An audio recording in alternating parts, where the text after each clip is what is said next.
30 லட்சம் என்றால் அதாவது கிட்டத்தட்ட 30 to 40 லட்சம் இருக்கிறாங்க. அப்ப எங்களுடைய வாக்குகள் கட்டாயமாக அந்த குடும்ப உறுப்பினர்கள் என்று பார்த்தா எப்படி இருந்தாலும் 80 லட்சத்திலிருந்து அந்த 1 கோடிக்குள்ள எங்களுடைய மாற்றுத்திறனாளி குடும்பங்களுடைய வாக்குகள் இருக்கிறது. ஆனால் இந்த வாக்குகள் எல்லாம் இந்த திராவிட கழக அரசுகள், அண்ணா திராவிடமாக இருக்கட்டும், திராவிட முன்னேற்ற கழகமாக இருக்கட்டும், ஆனால் மாற்றுத்திறனாளிகளை வஞ்சித்துக் கொண்டே இருக்கிறார்கள். ஆனால் இப்படி வஞ்சிக்க வேண்டாம். எங்களுக்கு இந்த இப்படி எல்லாம் வஞ்சித்துக் கொண்டிருக்கிறார்கள். இதெல்லாம் பொது வெளியிலே வெட்ட வெளிச்சம் போட்டு காட்டுவதற்காகத்தான் எங்களுக்கு ஆதரவு கொடுக்கக்கூடிய இந்த தங்கத்தின் தங்கமாக இணையாக இருக்கக்கூடிய தேசிய முற்போக்கு திராவிட கழகத்தினுடைய இந்த அன்னையார் பொதுச் செயலாளர் அன்னையார் அவர்கள் இந்த அன்பு தங்கங்களை இங்கே அனுப்பி இருக்கிறார்கள்.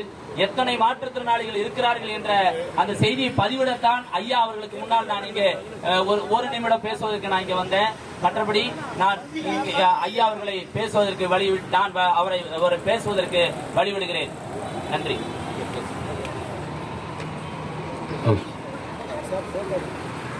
அனைவருக்கும் வணக்கம். தமிழ்நாடு அனைத்து வகை மாற்றுத்திறனாளிகள் ஆசிரியர் மற்றும் அரசு ஊழியர்கள் நலசங்கம் சார்பாக இன்றைக்கு போராட்டத்தை நடத்தி கொண்டிருக்கின்ற மாற்றுத்திறனாளி அனைவரையும் உங்களை அத்தனை பேருக்கும் என்னுடைய முதற்க நன்றியை தெரிந்து கொள்கின்றேன்.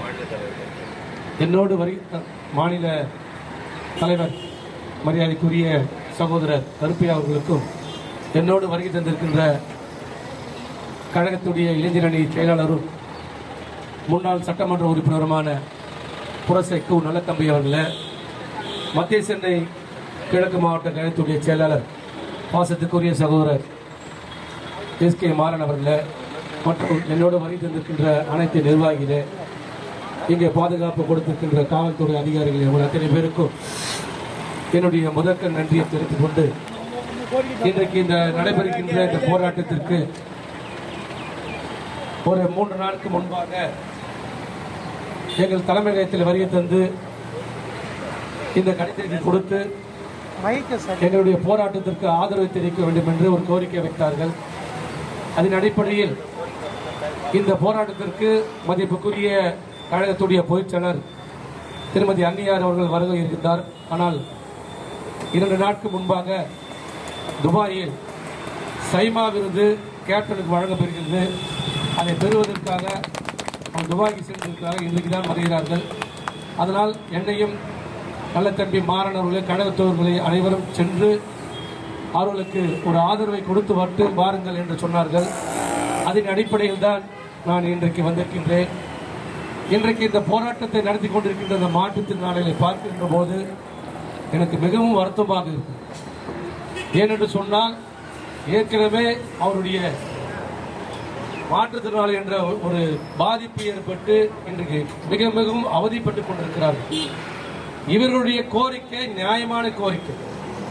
இந்த கோரிக்கையை கூட மத்திய அரசு ஏற்றுக்கொண்டு 2016 ஒரு ஜீவோ போட்டிருக்குது. திரும்பவும் 23 ஒரு ஜீவோ போட்டிருக்குது. இந்த 16 23 வரைக்கும் இந்த 4% உயர்வை கண்டிப்பாக இந்த மாற்றுத்திறனாளிக்கு தமிழக அரசு வழங்க வேண்டும் என்று ஒரு உத்தரவை போட்டிருக்கிறது. உத்தரவு போட்டு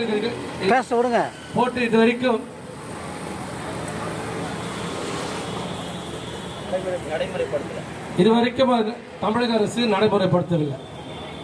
நான் கேட்பது இந்த தமிழக அரசுக்கு ஒன்னே ஒன்றுதான். இந்த தமிழ்நாட்டு மக்கள் பெண்கள் எல்லாம் 1000 ரூபாய் கொடுன்னு சொல்லி உனக்கு ஓட்டு போடல.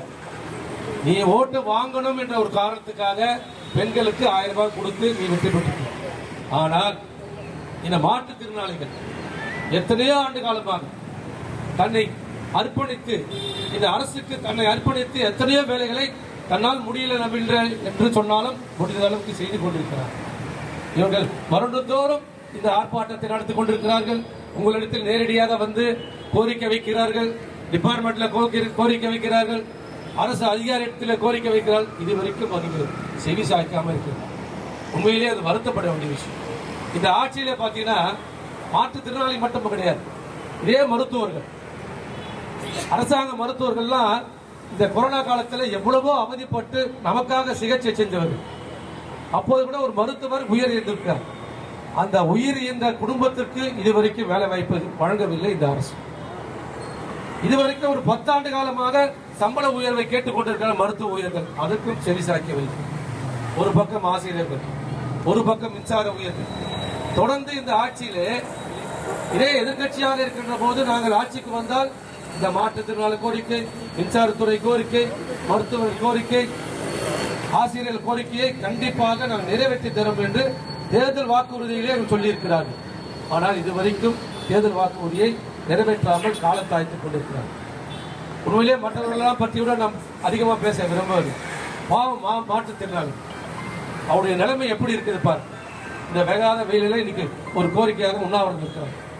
இப்போதாவது முதலமைச்சருக்கு அன்போடு நான் கேட்டுக்கொள்கிறேன், தேமுதிக சார்பாக கேட்டுக்கொள்கின்றேன், ஒட்டுமொத்த தமிழக மக்கள் சார்பாக கேட்டுக்கொள்கின்றேன், ஒட்டுமொத்த மாற்றுத்திறனாளி சார்பாக கேட்டுக்கின்றேன். இவருடைய கோரிக்கையை தயவுசெய்து நிறைவேற்றுகின்றேன் சொன்னால் கண்டிப்பாக தேமுதிக சார்பாக உங்களுக்கு நாங்கள் ஒரு சல்யூட் எடுப்போம்.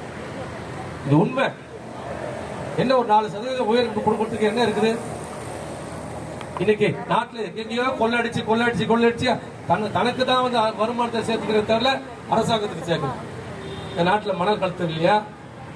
இந்த நாட்டில் கலாச்சாரம் விற்கவில்லையா? இல்லை மதுபானம் நீ டாஸ்மாக் 12 மணிக்கு தான் திறக்கணும், நைட்டு 10 மணிக்கு தான் மூடணும், காலையில் 6 மணிலேருந்து 12 மணி நேரம் டாஸ்மாக் நடக்கவில்லையா? இந்த ஆட்சியில் எல்லாம் நடந்து கொண்டிருக்கிறது. ஆனால் இந்த மாற்றுத்திறனாளி கோரிக்கை மட்டும்தான் எனக்கு நடக்காம இந்த அரசு தரம் தாழ்த்து கொண்டு போயிருக்கு. உண்மையிலே இது வருத்தக்கூடிய விஷயம். இந்த தமிழக அரசு தேமுதிக சார்பாகவும் கழகத்துடைய பொதுச் செயலாளர் சார்பாகவும்